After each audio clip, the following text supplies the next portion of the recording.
Hello, everyone. Good afternoon. Can you hear me? Yes? Good. Well, this goes up.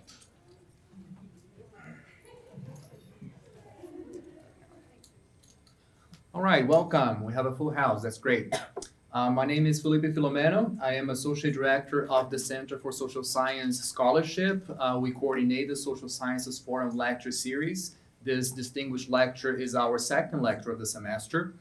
And I want to start by thanking the Department of Sociology, Anthropology, and Public Health for organizing this, and also for the 5 centers, programs, or departments that have co-sponsored this event. And this is a significant number of co-sponsors, which shows how important the topic of maternal, reproductive, and sexual health is for our community at UMBC, and actually beyond. Just this month, as some of you might know, the Maryland legislature passed the Maternal Health Act, which, as the name suggests, seeks to improve maternal health in our state. I submitted a written testimonial supporting that legislation, so I'm glad to see that being discussed here on our campus. I have some information to share with you before we begin the talk, so bear with me. So first, a reminder that we are celebrating our 5th anniversary, and by we, I mean the Center for Social Science Scholarship in this academic year, and we have several special events happening this semester and some special initiatives to celebrate this, this moment of our history. And first, a special event that is happening next week here in this very same room at 4 p.m., April 2nd, 4 p.m. Our colleague in political science, Tom Schaller, and his co-author, Paul Waldman, will discuss their book called White Rural Rage, The Threat to American Democracy. That's a New York Times bestseller already, so you should come over. And for this event in particular, registration will be free but required. If you need more information about that, look up on our website, socialscience.umbc.edu. And in the website, you will also find a survey that we released several, I think, weeks ago, in which we tried to gather feedback from our campus community to help us envision the next 5 years of our center. So please look up for that link in our website, our newsletter, our MyUMBC page, and we would like to hear from you. Also, in celebration of our 5th anniversary, for the next academic year, CSU will support not only regular faculty working groups, but also a special interdisciplinary faculty working group that will come with much more money attached. So if you're interested in taking advantage of that, look up on our website for more information and be on the lookout for our next newsletter. I will now turn things over to Dr. Aubrey Jackson Soler, who is Associate Professor in the Department of Sociology, Anthropology, and Public Health. She will introduce our esteemed speaker. Thank you.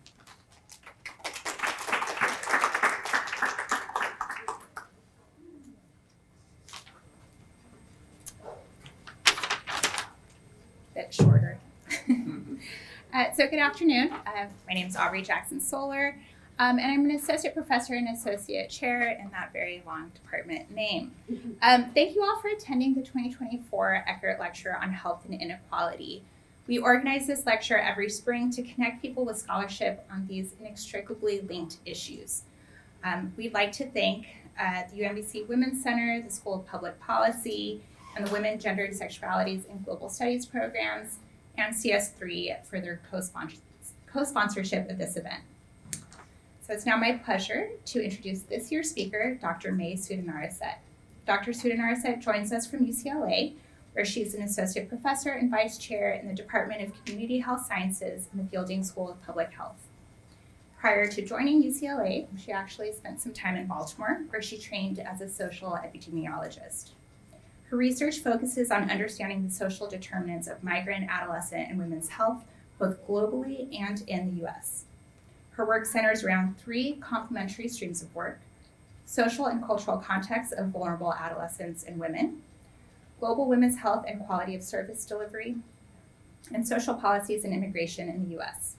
Her global work includes women's experiences during childbirth, family planning and abortion services, development of quality improvement interventions in Kenya and India, and large-scale maternal and child health evaluations in Myanmar.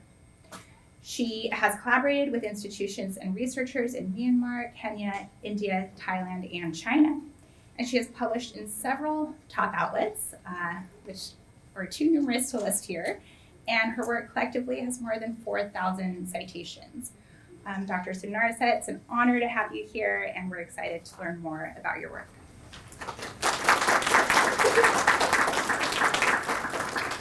Okay, hello. Thank you so much, Aubrey, for the introduction, and thank you for inviting me to give your Eckert lecture. So as Aubrey said, I'm Sudhinaraset. I'm an associate professor and vice chair in community health sciences at the Fielding School of Public Health, and I'm really excited to talk to you all about my topic today, which is structural inequities in maternal and sexual and reproductive health care, and I'll be bringing in some of my work in both U.S. as well as global contexts. So here's where we're going in the next half hour or so. So I'll first talk a little bit about me and positionality. I'll give a little bit of motivation on why we want to focus on structural determinants as opposed to individual level factors. And then I'll be drawing on some of my own work. So I'll be talking about both policies and healthcare system factors. I'll talk about structural level factors like reproductive rights policies and immigrant policies, and then how these policies might go and flow down and manifest itself into the healthcare setting. I'll talk about some of my work around mistreatment as well as person-centered reproductive health care. And then I'll offer a couple of conclusions. So a little bit about me and how I came to be here and ask the questions that I ask. So I'm a product of 4 generations of Asian immigrant women spanning Indonesia, China, Thailand, that's an upper left-hand photo there, and then to the US. So that's my mom over there and my 2 older sisters. And then that's me at 3 years old. And perhaps like many students and faculty in this room, I've been deeply impacted by my own personal experiences and that of my parents. So they were immigrants when they moved to the US, and so much of the structural inequities that they experienced, whether that's lack of work-based protections after my mom had 4 C-sections, or lack of healthcare access for a number of years, and then also just the challenges of gaining legal and immigration status in the US has really shaped the way that I think about research and healthcare systems and what I think is really important. This has led me to my areas of interest. So the first is social and structural determinants of health. And I ask questions like, how does social status, immigration status, healthcare systems, and broader social policies impact and influence health? My second line of work is around reproductive, maternal, neonatal, and child health, asking questions like, how can we ensure respectful and responsive care regardless of social status? And some of this work is rooted in some of my validation work of person-centered care measures across the reproductive spectrum. And overlapping this is the idea of health equity, and equity in health implies that ideally everyone should have a fair opportunity to attain their full health potential, and more pragmatically that no one should be disadvantaged from achieving this potential if it can be avoided. So I wanted to first motivate this lecture and why we want to focus on structures. So I'd like to start with providing a few statistics to situate today's lecture that many of you probably are very aware of. It's estimated that about 100 women die of pregnancy-related complications each day.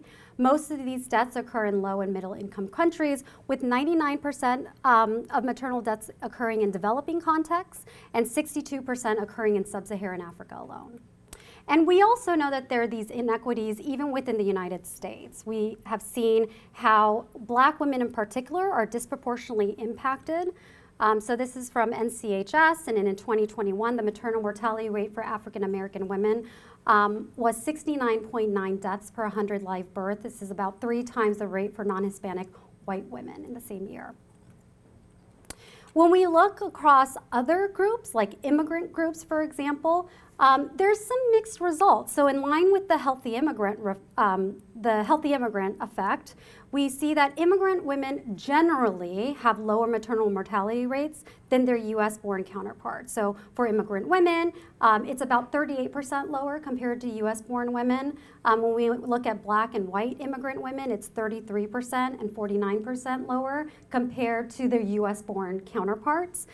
This data had not included Asian and Hispanic immigrant women, which produces a bit more debatable results. So Andrea Krianga, for example, actually found higher levels of maternal mortality among Hispanic and Asian immigrant women compared to their US-born counterparts. But again, there's some mixed results around this.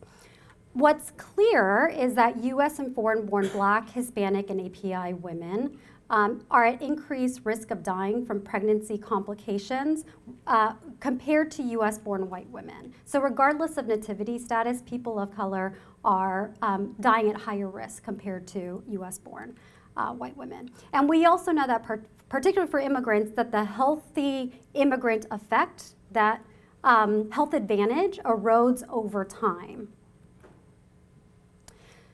As you all know, the US context has also seen significant increases in restrictions in reproductive rights, and namely abortion access, but other restrictions as well. In 2022, the Supreme Court overturned the constitutional right to abortion access, and we see from these graphs here pre-Dobbs versus post-Dobbs. So before Dobbs in 2022, Oklahoma and Texas were the only states with bans restricting abortion up to 6 weeks. And after Dobbs, we saw that as of 2024, abortion is illegal in 14 states and at risk of being highly restricted in many more. So there's been an increased recognition of the need to focus on structural determinants to help explain some of these inequities. That individual characteristics like age and race alone don't fully explain these inequities that we're seeing. So the reproductive justice movement was led by a group of Black women to adopt human rights, social justice, and reproductive rights tenets to create transformational change. Reproductive justice refers to the human right to personal bodily autonomy with 3 tenets, right? So not to have children, the right not to have children, the right to have children, and if you do decide to have children, to raise those children in a safe and protective environment. This framework also importantly shifts the accountability from individuals to systems, recognizing the context of people's lives determines their health and influence and shapes their health. And Dr. Creer Perry here wrote, no matter how empowered, knowledgeable, or willing someone is to change their behavior, they may not be able to do so because of the structural determinants of health. That is the recognition that there are historical and contemporary policies and laws that may result in broader maternal and sexual and reproductive health inequities. So don't worry about trying to read this, but this is Dr. Rachel Hardiman's framework on racism and reproductive health care.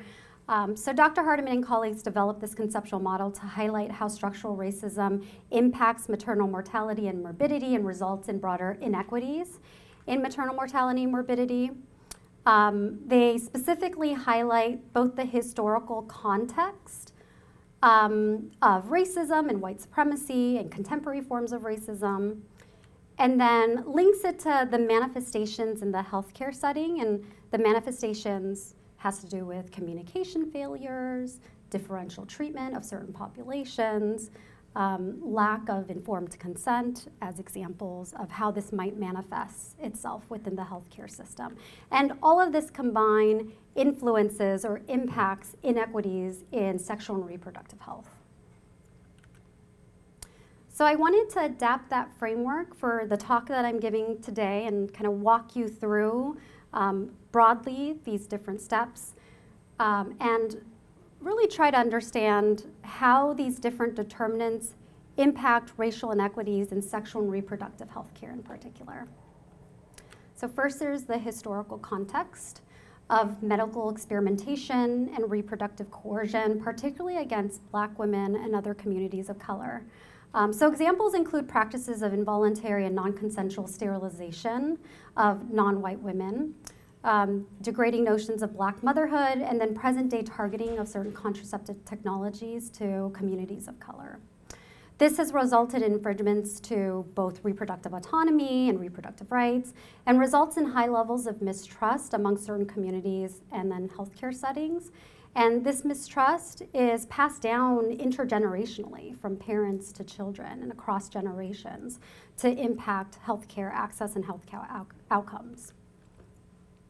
This broader historical context then sets the stage for producing structural racism and access to healthcare, including policies that target or exclude certain groups of individuals, right? So the first set of studies that I'll discuss is around how policies like reproductive rights policies and immigrant policies may impact birth outcomes in particular at a population level.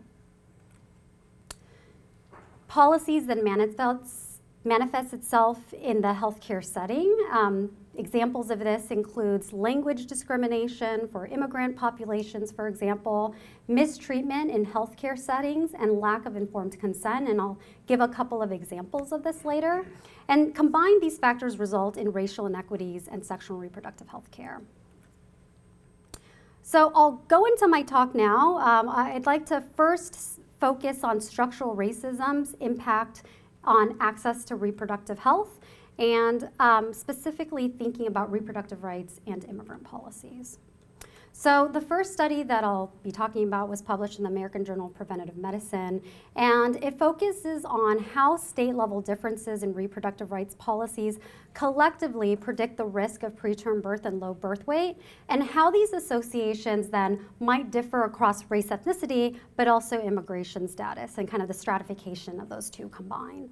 The hypothesis that we had was that women living in states with less restrictive reproductive rights policies will have lower rates of adverse birth outcomes compared with women living in states with higher levels of restrictive reproductive rights. I won't go into too much detail in terms of the methods, but we used vital statistics data of all births that occurred in the US in all 50 states and DC in 2016, and this comes from the National Center for Health Statistics. Our outcome of interest was preterm birth and low birth weight, and we used an index of reproductive rights. This is based on the Institute for Women's Policy Research. It's based on 6 indicators around measures like mandatory parental consent for minors, mandatory waiting periods, expanded eligibility for Medicaid family planning, mandatory sex education in schools are a couple of examples. And this study constructed the score using data that's routinely collected from the Guttmacher Institute, and we divided the index, so we totaled it, and then we divided it into tertiles. So based on the 6 indicators of reproductive rights, we constructed tertiles of the index from least, so that's the green, least restrictive policies. Moderately restrictive policies are the yellow, and then the most restrictive policies are the red. And this is a map of state-level reproductive rights policy climate for each state between 2014 and 2015. Again, I used 2016 vital stats data, so this is the preconception year of these policies enacted before their births, right? So here I present adjusted risk ratios. We use log Poisson models for this. So first we looked at least to most restrictive states and find that among all people in the sample, compared with women in states with the most restrictive reproductive rights policies, women living in the least restrictive states had 7% lower low birth weight risk, controlling for individual and state level covariates. We then wanted to ask the question of whether ethnicity and then being born in versus outside of the US, so NCHS data collects nativity status, and its relation on reproductive rights policies and how it might be associated with birth outcomes. So the first column there is preterm birth, the second column is low birth weight, and in particular, low birth weight risk was 8% lower among Black women living in least restrictive states compared with their counterparts living in the most restrictive states. You see the adjusted risk ratio there at 0.92. There were no other associations for other race ethnicity group, and so we then honed in on the question of among African American women, how does nativity matter? What is, being born in versus outside? So we conducted stratified analyses by US versus foreign-born Black populations, and we found that low birth weight risk was 6% lower among US-born Black women living in the least restrictive states compared with those living in the most restrictive states. So overall, we see that when reproductive rights policies are less restrictive, babies are born healthier. This study found significant associations between reproductive rights policies for US-born women, but not for foreign-born Black women, suggesting that US-born Black women's reproductive health is shaped by the accumulation of the insults to their health accrued over their lifetime and potentially even the generations that came before them living within a systematically racist society. So reproductive rights policies play a critical role in advancing maternal and child health outcomes.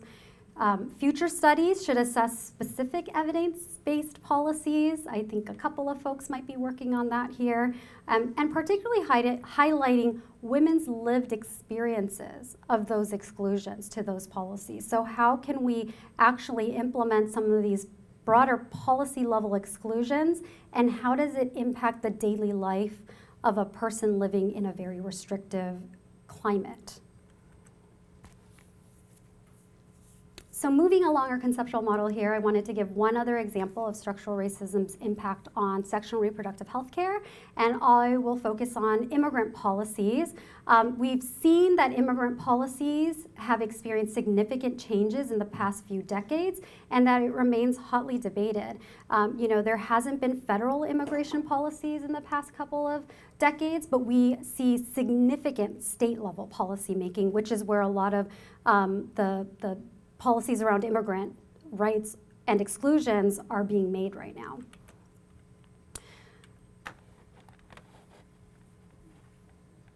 So there have been a number of historical events that have undermined immigrant trust in broader public institutions and shapes current engagement and experiences with healthcare institutions. So from 1919 to 1953, for example, so this isn't that far into the distant past, right? So approximately 20,000 individuals who were deemed unfit or feeble-minded were sterilized in California state's institution under the eugenic law. So that's the state that I'm from. And there have been researchers who've analyzed these eugenic records, and researchers found that Latina patients were disproportionately targeted in these eugenic sterilization programs. The documentary No Mas Bebés shares the story of the 200 mostly Latina female-identifying individuals who were coerced into sterilization at LA County, USC's medical center, again, just in my backyard and not too long in the distant past. More recently, we've seen between 2006 and 2010, individuals in state prisons were forcibly sterilized without required state approvals. And I think that we're all hearing these stories on the daily in the news that's coming out, the assaults and threats to particularly immigrants' reproductive rights. And leading scholars in structural racism have also begun to recognize immigration policies as a form of structural racism. Examples of this includes the very first federal immigration policy in the US in 1875, which is the Page Act. This barred Chinese women from entering the US. The Border Patrol was established in 1924 that mostly targeted Mexican immigrants. And another example is that more recently, Black immigrants are more likely to be detained for criminal convictions than other immigrants. We also see this, again, every day on the news, right, in terms of asylum seekers, mostly from Central America right now, and kind of the social construction. I met with a bunch of students today who talked about social construction, but like the ways that they're talked about in the news, right, is provides a certain narrative for broader society to understand these populations. Scholars have also found that exclusionary immigration policies are associated with poor health, but the mechanisms for this isn't entirely clear. Potential explanations might be increased stress in utero or more proximal determinants of health like limiting access to healthcare services and insurance.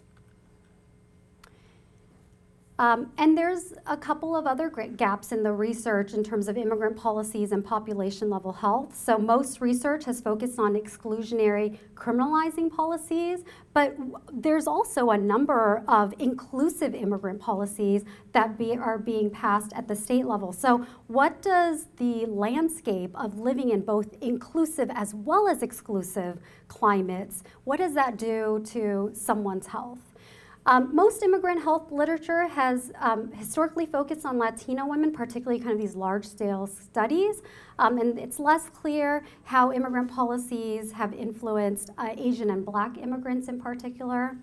And then lastly, most research has focused on single policies or acute events, so things like immigration raids as an example, or the presidential election as another kind of acute marker of immigration policy. But immigrants experience an array of policy in their daily life. Therefore, the overall policy climate may be more critical for maternal and child health development, for which the cumulative impact of these exposures exceeds the impact of a singular event or policy. So these results were published in JAMA Network Open in 2021, and we conducted an analysis of state-level immigrant policies and preterm birth. So our research question was, what is the association of state-level criminalizing immigrant policies versus state-level inclusive immigrant policies with preterm birth for immigrants and women of color in the US?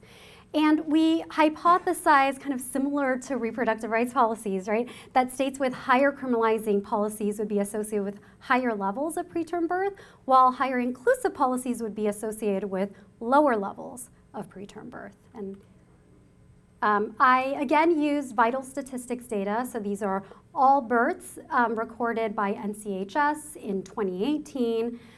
We looked at preterm birth, and we controlled for both individual and state-level covariates. And I wanted to go over our two main policy predictors. So these were policies that were in effect as of December 31, 2017, again, the preconception year to when the births occurred. So there were two continuous variables to capture the number of criminalizing and inclusive policies. This policy index was based on Dr. Maria Elena Young's policy scan, and she's a co-author on this work. So the first is criminalizing immigrant policies, which included 6 indicators across 3 sectors of work authorization, immigration enforcement, and then identification and licensing. And then we included 14 inclusive immigrant policies spanning 4 different sectors, so health and social services, education, labor, employment, and language. And what are our results? So we first wanted to look at criminalizing inclusive policies and how that might differ across US versus foreign-born individuals. And the left-hand side indicates whether the mother was born in or outside of the US, right? So the nativity of the mother. So first, for criminalizing policies, we didn't see any significant associations by nativity status, again, US versus foreign-born. When we looked at inclusive immigrant policies, we found that women who lived in states with more inclusive policies had 2% decreased odds of preterm birth compared to those who lived in less inclusive states, therefore suggesting that inclusive immigrant policies are protective for preterm birth for immigrant women in particular. Now, how are criminalizing inclusive policies associated with preterm birth when we look across race, ethnicity, as well as nativity status? So here we're introducing the race category into our analyses. This table shows the stratification by race and nativity status. On the left, you have race and ethnicity, and at the top shows criminalizing, that first column there, and then inclusive policies is that second column. So what we find is that for criminalizing policies, the only group that had a significant association with preterm birth was among foreign-born Black women, and we found this even after controlling for the level of inclusive policies in a state. Foreign-born black women who lived in more criminalizing states had 5% higher odds of preterm birth compared to foreign-born black women who lived in less criminalizing states. And when we looked at inclusive policies, we see that US-born Asian women living in more inclusive states had 5% lower odds of preterm birth compared to US-born Asian women living in less inclusive states. And we find similar trends among foreign-born white women.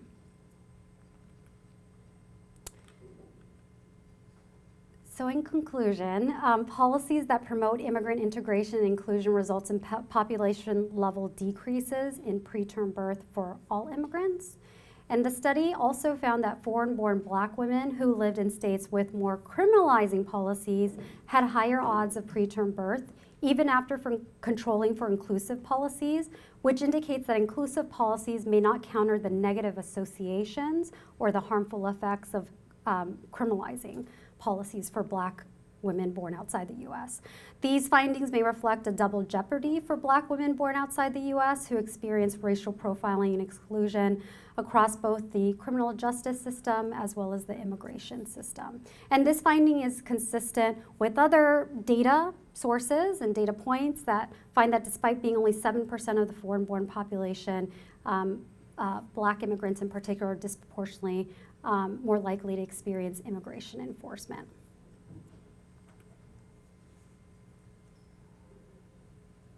So I'll move on now. So far we've discussed structural racism impacts on sexual and reproductive health, and we've talked specifically about reproductive rights and immigrant policies. We've demonstrated how these types of policies have impacted sexual and reproductive health care. And now I'd like to discuss and move along in our conceptual framework to understanding how these policies may be manifested in healthcare settings. And I wanted to discuss in particular studies that I've conducted among undocumented immigrants in the US, given the disproportionate impact on immigrant policies among this population. We know that health systems are often a reflection of much deeper dynamics of power inequities in broader societies and contexts where they are embedded. Those who are mistreated, devalued, dismissed in broader society are also the populations that are most likely to be disrespected in the healthcare setting. So following on from the work around immigration policies and how it might influence sexual and reproductive health, we conducted 30 qualitative interviews with both Asian and Latinx, undocumented, female-identifying folks, and these are folks who were recruited in California. Interviews were conducted between February and July of 2022 over Zoom or phone, and we constructed semi-structured field guides in collaboration with our Community Advisory Board, as well as some of our study team members who are also part of the undocumented community. So I wanted to do a kind of broad highlight of the themes that we're finding and how policies might impact the healthcare setting. So first, immigrants discuss the impacts of increasing reproductive rights restrictions and how they may affect immigrant access in particular. So here, one Mexican age 28 person says, I would just say financial barriers and also like legal barriers. If it was to become illegal in the US to seek an abortion, even if I wanted to fly to another country and seek these services, I couldn't compare it to like other women that will be able to travel outside of the US. That will not be an option for me. So this highlights the intersectional marginalization that being undocumented, being immigrant, and being woman may experience of being constrained by both the reproductive rights as well as the immigrant policy context. A very common theme of how structures may manifest itself in the healthcare setting also includes mistrust of healthcare settings. So here one person says, just growing up, my mom was very fearful and she passed on a lot of her fears to me because she thought, oh, well, if we go there, we're gonna be charged. And if we don't pay those bills that are being piled up, they might send them to ICE. They might come looking for us because we are giving them personal information.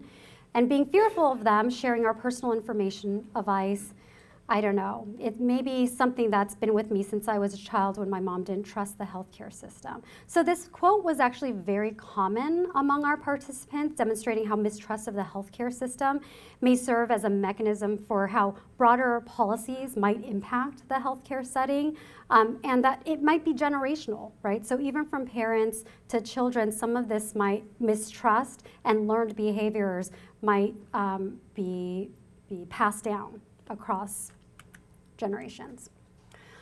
Several Mexican women in particular described negative experience of being inadequately informed or consented for care.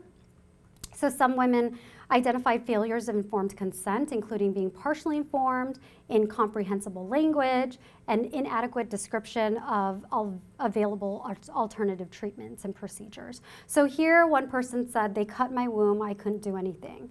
The providers told me, I have to operate on you, no more kids. Your body says no more. I'm gonna give you the papers and you sign it. And she went on later to say I had therapy because I stayed very sad thinking that I wouldn't have kids. So she describes how providers failed to provide comprehensive information about treatment options, and her narrative exposes health system failures to provide appropriate alternatives to care as well.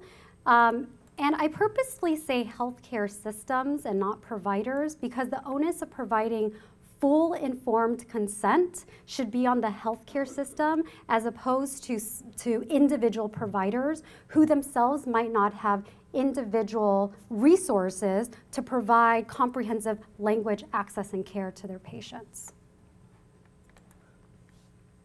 And I wanted to again highlight how this is a structural issue and that one that is rooted in social determinants of health. So here's a young woman whose mother got in a car accident and was unable to get adequate health care because of her legal status. So she said, people would always talk about the American dream. What is it? You have people living here in the United States, but there's no American dream for them. There were times where I would sometimes I would just kind of let my mom scream herself to sleep, scream her pain.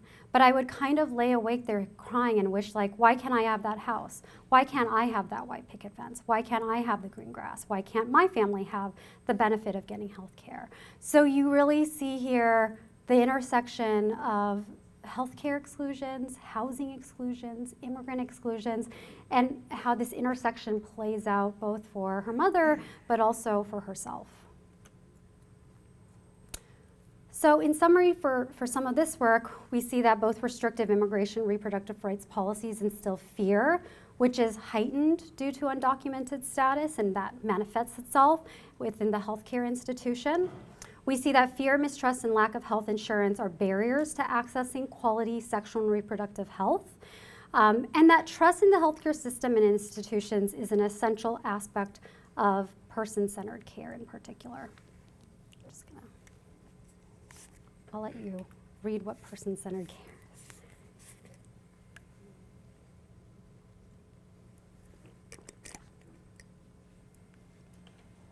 So in the past few years, I've particularly focused on person-centered care. And I think this is something that I became really interested in because similar to policies, person-centered care was something that you could actually act on. You could actually modify. You could actually train potentially providers and health systems to do. And this is the last topic I'd like to discuss as part of my talk today. So what is person-centered care? This is providing reproductive health care that is respectful of and responsive to individual women and their families' preferences, needs, and values, and ensuring that these values guides all subsequent clinical decisions.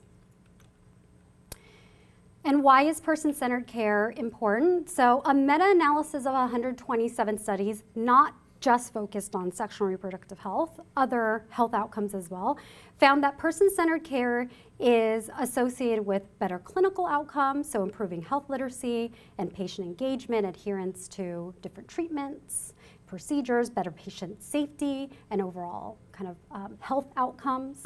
It's associated with higher healthcare effectiveness and lower costs, and higher patient and provider satisfaction as well. And I think particularly for me, as like a social scientist, what I was really interested in is that what we measure is what we act on.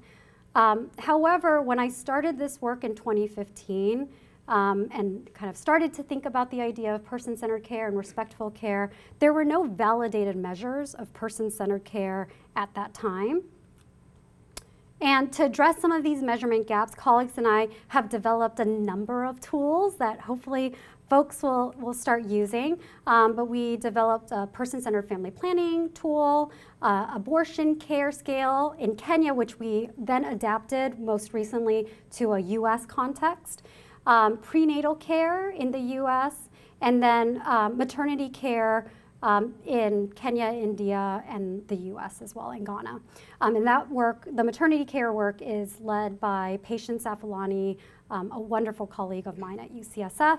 And lastly, we've also advanced conceptual models of person-centered care and how it may be influencing sexual and reproductive health equity. And it's been really exciting to see these tools used in multiple countries, and it was most recently included in USAID's service provision surveys in 2022. So I don't have a ton of time, so what I wanted to do is just give you a flavor of what person-centered care measures might look like.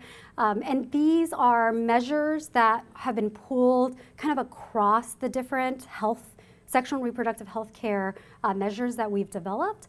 We've seen that there are 3 domains of person-centered care. So the first is around dignity and respect. So this is asking questions like, were you treated with respect? Confidentiality of information, providers were friendly. This also includes things like physical and verbal abuse, which was more common in global settings, but we also found that it exists in the US context as well. And then providers caring about their patients. The second domain of person-centered care is communication and autonomy. So these are questions like, did the providers introduce themselves? So I have always liked this question because I feel like it's a very objective measure, right? Like it's not like you're guessing whether they introduced themselves, like it happened or it didn't, right? Did they call you by your appropriate name? Did they involve you in care? Did they explain exams? Did they consent you to medical procedures? So these are the types of measures for communication autonomy. And the last is responsive and supportive care. And this seems to be more, what hangs with this domain are like the health facility environment and more like supportive care environment. So it involves things like wait time and did they trust the provider? Did they feel safe? Particularly in global settings, this question around bribe was also really important as well. And so, did any providers or staff person, doesn't have to be a provider, ask you for like a small gift or token for your care? Cleanliness was another example of responsive and supportive care.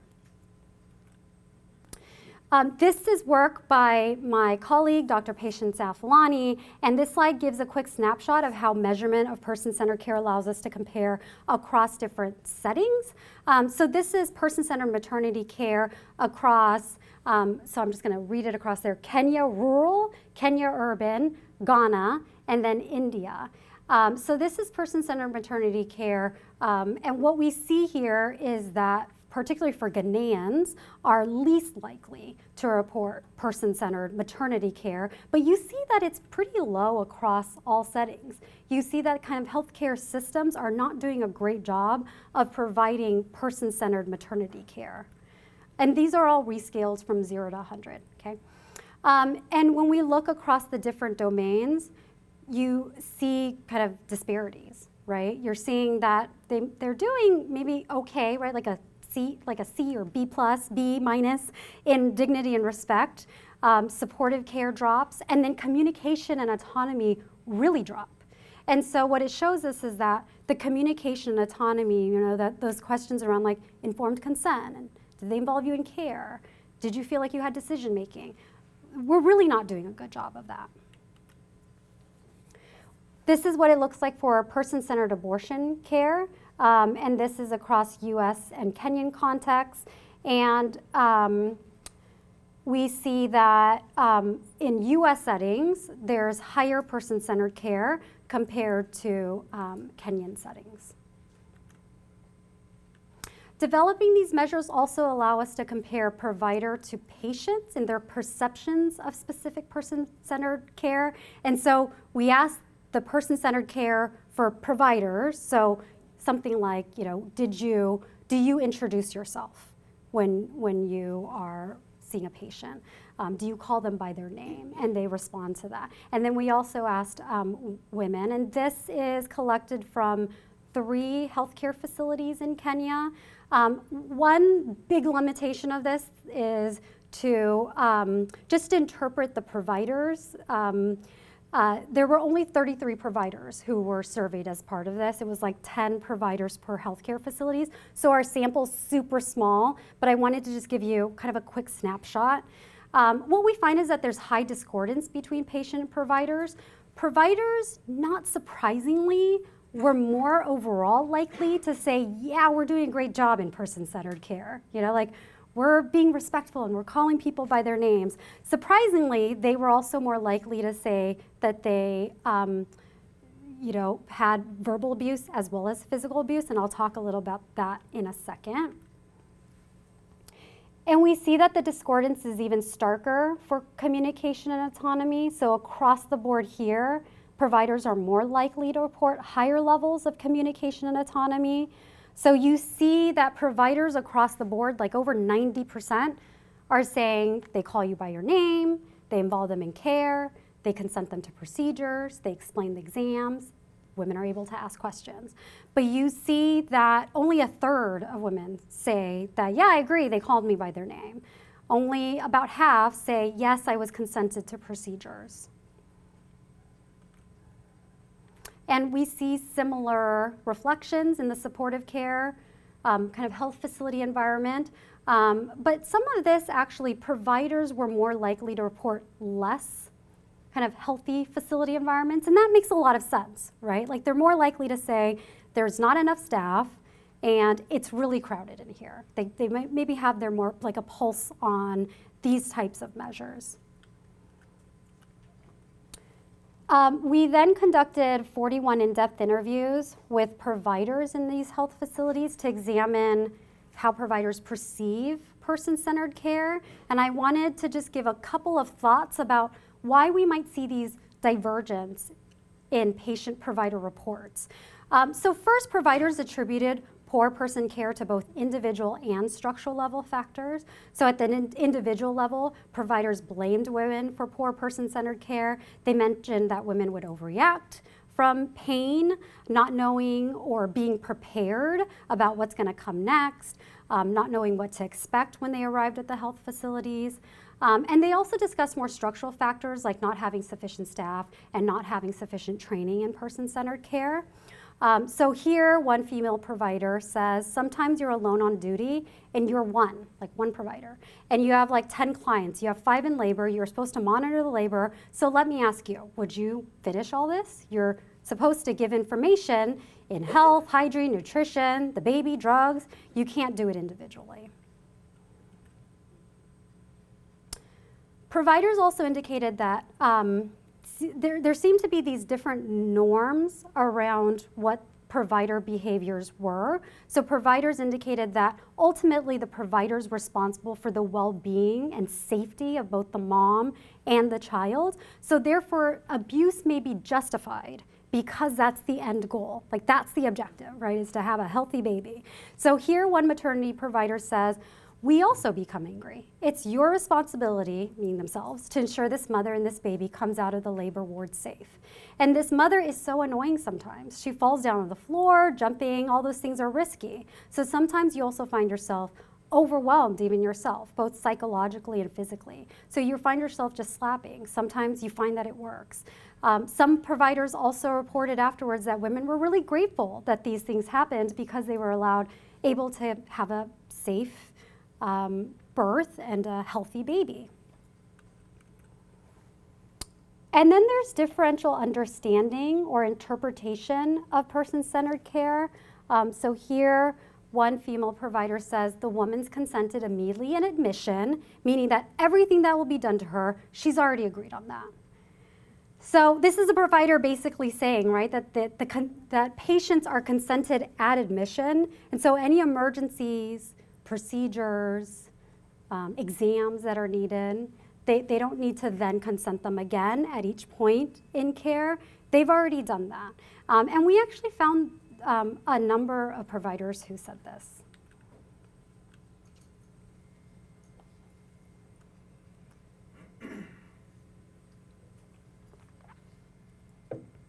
So I wanted, again, to just end with the conceptual framework of how racial inequities in sexual and reproductive health are produced as well as reproduced over time. So conclusions that I have is that the first, we need to consider both the historical and contemporary forms of structural racism that's experienced by various communities. So we know that states play an important role in reproductive and immigrant policy making. So states should pass policies that simultaneously integrate and decriminalize. We saw from this data that policies that expand reproductive rights at a population level decreases low birth weight, particularly for US-born Black women. We saw that policies that promote immigrant integration and inclusion results in population level decreases in preterm birth for all immigrants. But that criminalizing policies or policies that exclude groups may be particularly harmful for foreign-born Black women. We also found from our conceptual framework here that healthcare systems also have an important role to play. So first, reproductive autonomy cannot be achieved without access to person-centered care. Communication and autonomy seems to remain a significant issue across the globe, including for immigrants who need increased language access in the US setting in healthcare systems. California law, for example, mandates that translated written materials and interpretation services for spoken interactions be provided for all individuals at each point in their service. I also wanted to conclude that healthcare systems should emphasize the importance of person-centered care training and training a variety of healthcare providers and staff. We found, for example, that in Kenya, cleaners said that they spent much more time with birthing people than their healthcare provider did, than the nurse or the doctor did, for example. And so cleaners are now really recognized as being needed to be part of that quality improvement training and person-centered care training. I think that there's a lot of different directions that this work could go, but I guess I'll leave you with three. So the first is the need to focus on structural determinants is critical to ensuring population-level reductions in health inequities. In particular, what I think is really important is naming the institutions that implement harmful practices so that you can actually hold institutions accountable for what they do. Understanding how simultaneous oppressions of systems and how that may impact vulnerable groups, including xenophobia, racism, sexism, classism, kind of like all the isms, right, is really important. So focusing on structural intersectionality and examining how intersecting systems of oppression. So what does it mean for someone to live both in a restrictive immigrant and reproductive rights context? How does that play out in the daily life of an immigrant? Another future direction is centering them at the margins, so continuing to provide evidence and data for populations that have been historically left out of research. Studies show, for example, that Black US-born women and immigrants in this study, or in these studies, that policies might be particularly harmful for Black women. So centering those voices, I think, is really important. And then lastly, the need for person-centered care interventions and broader person-centered care measures across health outcomes is also another direction that I'm particularly interested in. So, how do you measure person-centered care not for specific silos of health outcomes, but across the sexual and reproductive health care spectrum? I wanted to highlight just one study that I'm conducting to fill in some of these gaps. So this is the BRAVE National Sexual and Reproductive Healthcare Study. This is an NIH R01 funded study. We're in our year 2 right now. This is the first study to collect data among Asian immigrant women, and we'll be doing this both across Asian ethnicities, so we'll be able to power across Asian ethnicities, as well as different immigration statuses, so including naturalized, LPRs or green card holders, visa holders, DACA, and then undocumented. And then one thing that I'm really interested in the conceptualizing of undocumented and immigration status is that you have one status now, but I think it's really important to look at the history of your status as well. So we know that, for example, 30% of Asian female green card holders have indicated that at one point in their lifetime, they've been undocumented. So how does that history of undocumented status and the change in legal status over time impact your healthcare access and trust in institutions?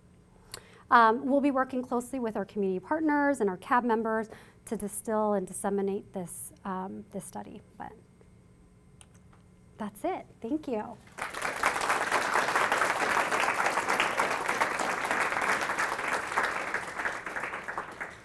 How do you grapple with the fact that healthcare structures are not the same? Like, even in America, there's private healthcare settings and then there's nonprofit healthcare settings, or public. How do you hold different organizations accountable if they're all so different? And like not, even in globally or even in just the US? Yeah. I think that what's really helpful is like naming the different structures. And so from our qualitative work, for example, with immigrants, what we found is that fear of like ICE, for example, right? And not wanting to give information or privacy information to ICE, and the fear of ICE impacts whether they even access services or not. And so that's what I mean by like naming the different institutions, is that within like a healthcare encounter, thinking about who are the different institutions and actors involved. It's not always just the healthcare institution, right? It's not just like, I'm gonna go to that community health center, I'm gonna go with my public hospital or private hospital. There's a lot of different institutions that go into play when you're even making the decision to access care. And so I think some of the qualitative data, for example, showed that I didn't show is that like community-based organizations are actually a form of structural resilience because they can actually provide resources to certain groups that might counteract some of the harmful effects of like different institutions. In your interviews with providers, I was wondering if you had a sense of how much their ideas about consent or some of these other issues were, especially where they had different ideas from the patients, were tied to kind of the institutions they were working in versus their professionalization. So where they were trained, those norms. I was just wondering if you were able to get a sense of that. That's a really good question, and it's not something that we specifically looked at per se. I will say that when we looked at person-centered care in general, can you hear me okay? Awesome. When we looked at person-centered care, we found that lower level facilities and smaller health centers tended to provide better person-centered care than like the larger public hospitals or the larger healthcare systems.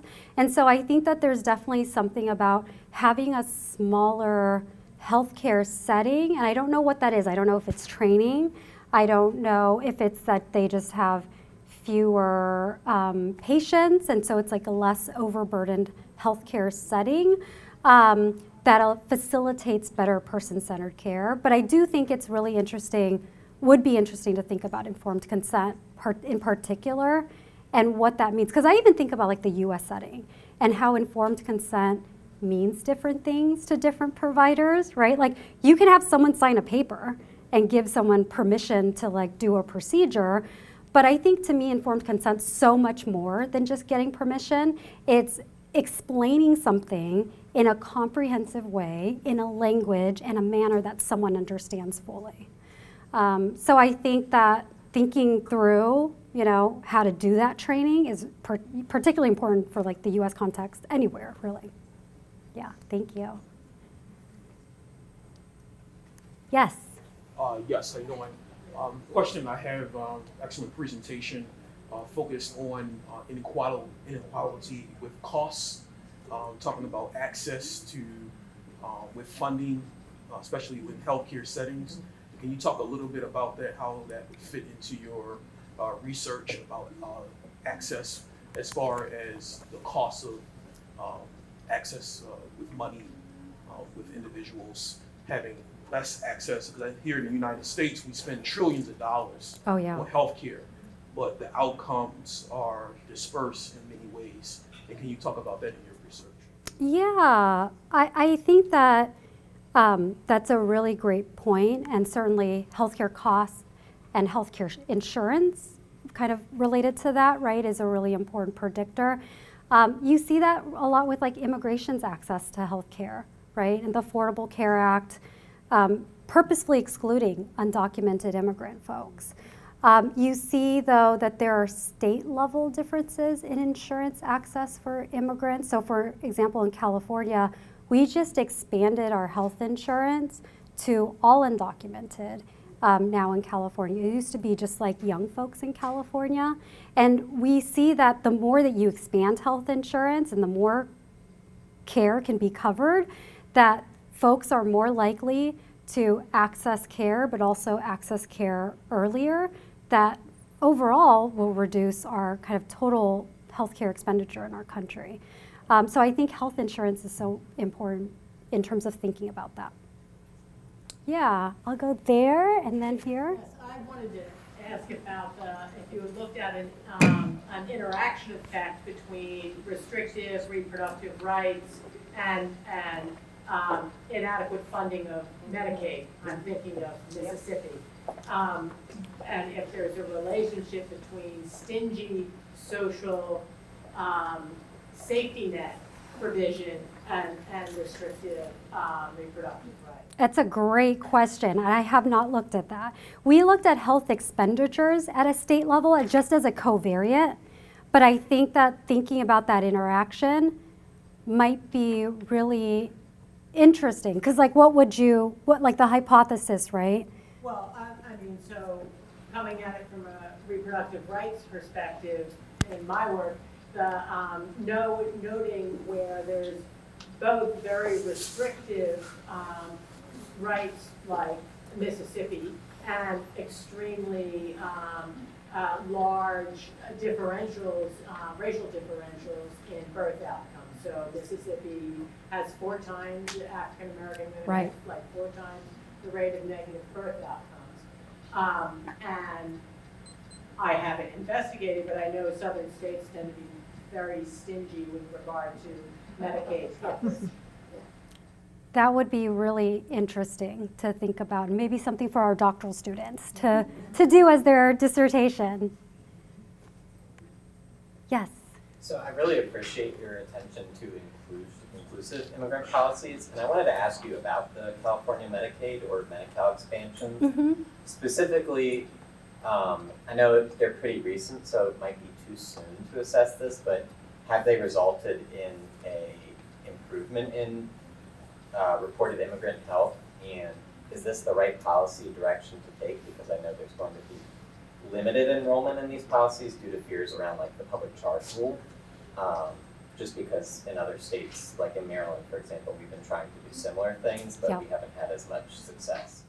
I think that there's a lot of evidence actually that shows that, you know, either local policy making and expansion of healthcare insurance or state level expansion to different immigrant or undocumented groups has resulted in not only increased healthcare access, but also better health outcomes. So I think that that is actually pretty well proven. I mean, I think it's interesting because California is a very inclusive state, and it provides perhaps the most comprehensive intervention to date to thinking about like not just the young undocumented, but also elderly undocumented as well, and how that might impact access, but more importantly, what you were saying, kind of longer term cardiovascular care or mental health outcomes might also be improved. So I know PPIC is doing some of this work. One of my colleagues, Annie Rowe, is really interested in some of this work. So I think that we'll see that empirical data, you know, in the next year or two as it becomes to like really be implemented and rolled out. Yes. Could you talk a little bit more about this idea of person-centered care and how you would assess it and how you would know if it was actually correlated with better outcomes globally, right? So I think about some of the markers that you listed of like introducing yourself, asking for informed consent, using the person's name. Those are practices in the United States that are often recognized as positive, but aren't necessarily, where I work in Sri Lanka,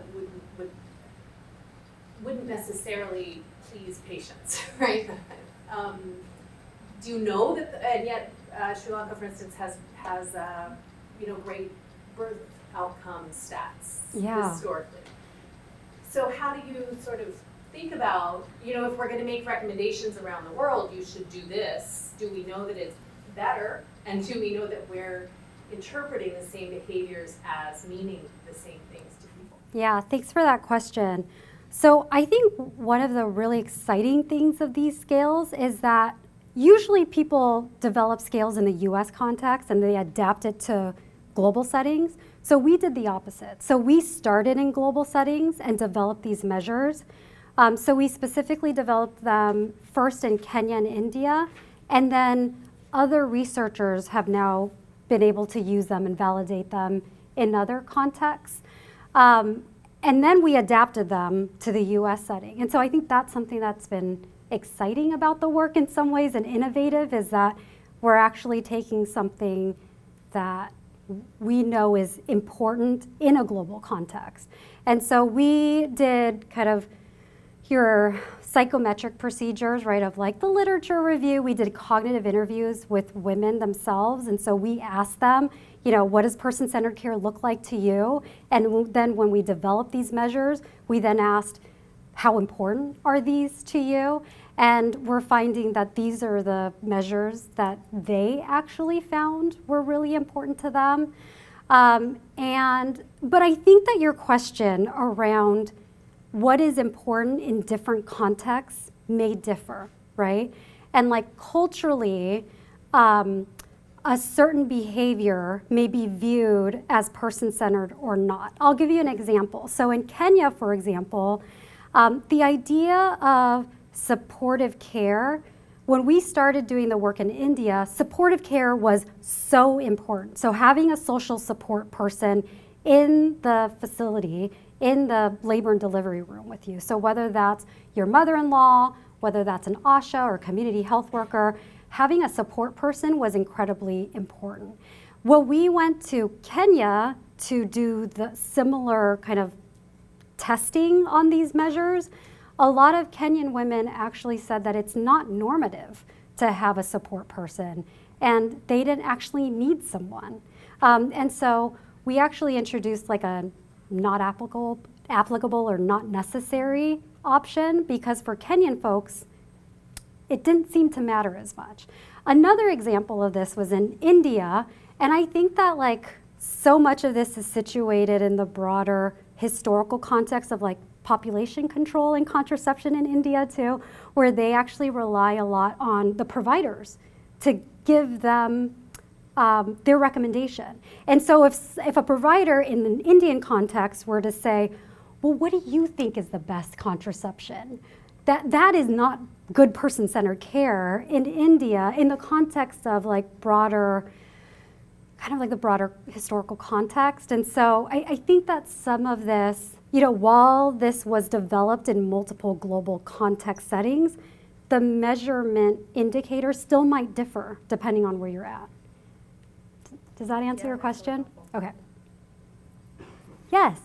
Hi, I have a question. So when you're conducting interviews with foreign-born women from countries where English is not the first or primary language, or even U.S.-born women with limited English proficiency, Yeah.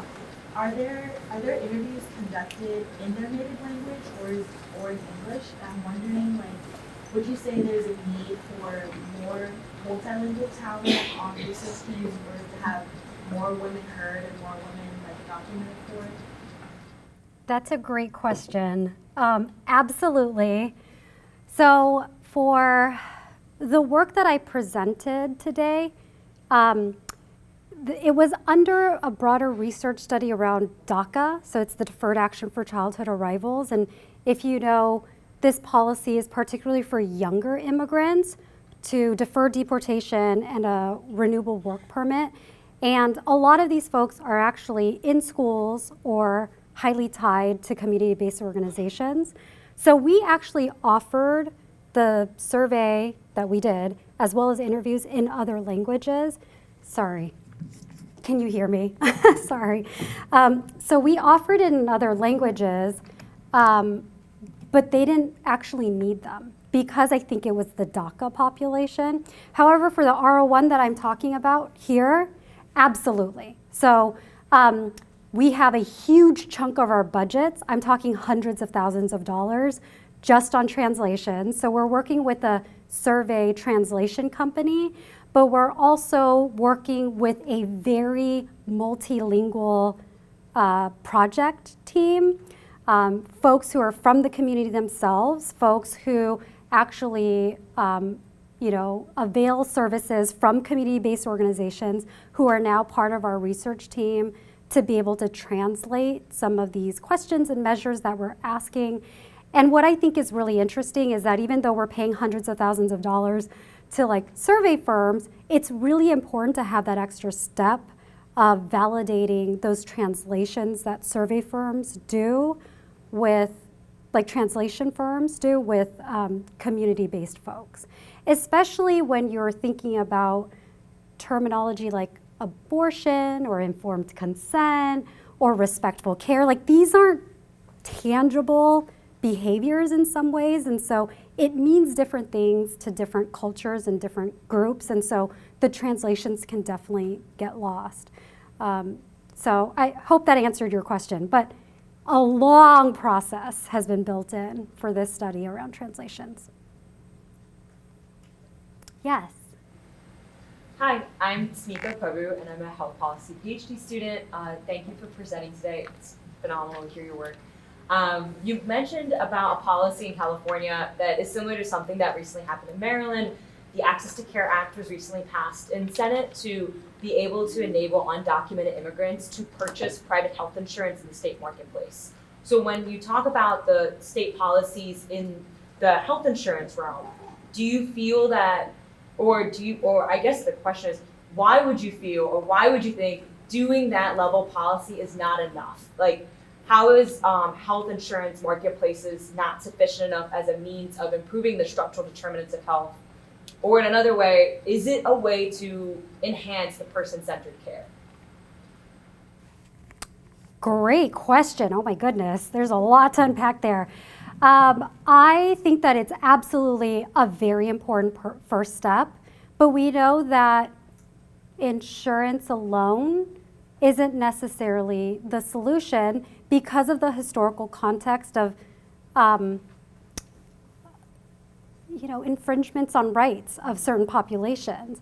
And so because there's this history of fear and mistrust of institutions, I think it's really important for, that there's the coverage, but that they're also working in tandem with community-based organizations and other institutions like school settings, for example, or healthcare settings that makes it more palatable and easier for immigrants to actually want to access that care. I mean, I think someone else had talked about public charge, for example, and we know that public charge isn't necessarily in practice at the moment, but that the chilling effect of public charge has been really detrimental to the immigrant community and continues to be so. There's a lot of misconceptions out there, a lot of misinformation that's passed around accessing health services. And so I think it has to really be kind of like a multi-pronged approach of including health insurance, in addition to providing person-centered care when they actually do access the care. Does that, Thank okay. Yes. So how important do you think it is for physicians to be culturally competent? And how does certain cultural stigmas, like for example, I know like there's like Asian communities, like there's stigmas over contraception and seeking maternal care from external sources in general. How does that like limit the generalizability of your results for your study? Yeah, I think that's, I mean, in terms of culturally competent care, I see that as one, sorry, I can't do this and talk here, so I'm just gonna look this way if that's okay.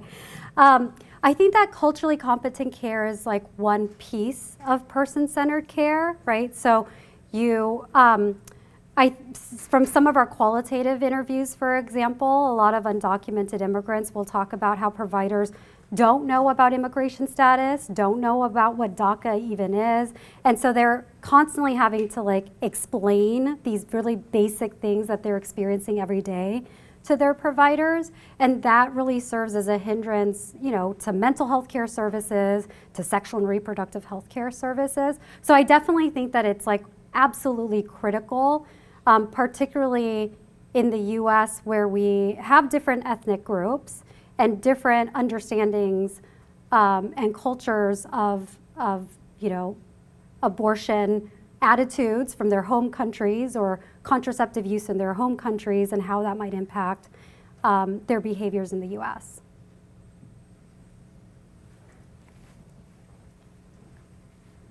Well, thank you for coming, and thank you, Dr. Sudhinaraset. Thank you. Thanks for all the questions.